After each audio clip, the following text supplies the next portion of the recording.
kubera inzoga bakakiyamura agasara kagira umukecuru uri mu kigero cy'imyaka 70 y'amavuko Mukamutebuka Francine utuye mu mudugudu wa Sumbure ahazwi nka Kanazi higanjemo abahejejwe inyuma n'amateka bahatujwe acisha makarira ariko akihangana gasobanura uko ubusinzi bwatumye umukobwa we abyarira mu rugo abana bagera muri 5. Ikibazo cy'umukobwa wanjye ni nacyo kimbangamiye cyane. Bite uwo mukobwa wanjye ambyariyeho 5 arafite abana 4.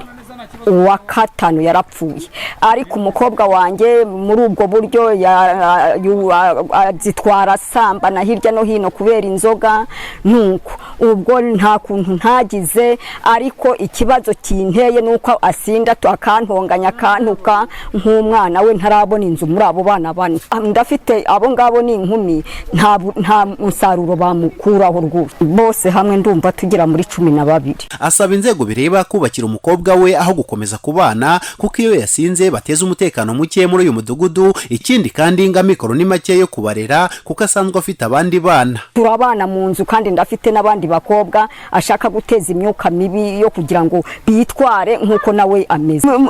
Bamushakira haba ntago namwirukana ariko mu gihe yenda nk'abakanamukodeshereza byibura turabangamiranye na barumunabi. Kuri uwo mwana wanjye uwo ngumbyariyeho 5 kose kandi tugahora tutera amahane y'ubwo bwana bwiwe antuka n'umusinzi. Ndashaka kugira ngo munkorere ubuvugizi nawe azabona haba rwose ndi mu muryango mwinshi. Abakobwa bari mu rugo b'inkumi ni 2 n'uwo wa 3 wabyaye n'ubundi wubatse. Umukobwa wavuga ko batabana neza kubera kubyara kenshi kandi agakomeza ubusinzi Muhawe n'Imana Marita avuga ko kubyarira iwabo bituruka ku Mana yewe ngo yanaboneje n'urubyaro biranga.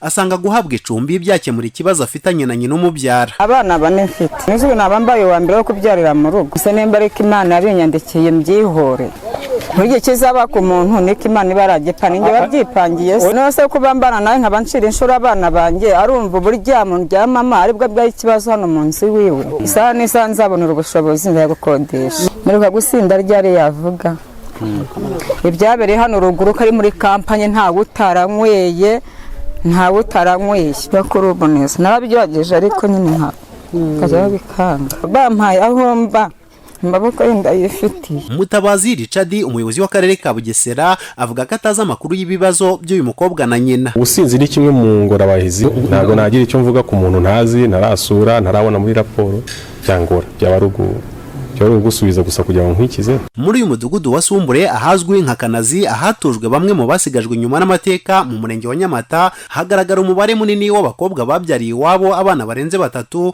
ari nako nabo babana mu nzu n'ababyeyi babo. Ikibazo gisabwa kwitabwaho n'inzego zibifitiye ububasha. Kwigira Isa Flash mu karere ka Bugesera.